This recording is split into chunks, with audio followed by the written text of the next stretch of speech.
હું doctor Nitin Suman Shah, chairman of heart foundation and research institute, આજે આંતરરાષ્ટ્રીય યોગ દિવસ નિમિત્તે સૌને હાર્દિક શુભેચ્છાઓ.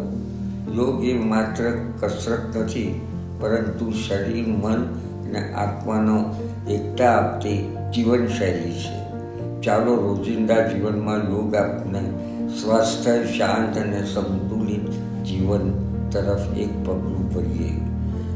બીજું વાત કરવી હતી કે હું ડૉક્ટર છું, એટલે મેં રિસર્ચે કર્યું છે, ઘણી કોન્ફરન્સ કરી છે અને ઇન્ટરનેશનલ યોગાની કોન્ફરન્સમાં જાણવા મળ્યું કે જેટલું મન ભટકે છે ને એને સ્થિર કરો તો બહુ સારું રહે છે.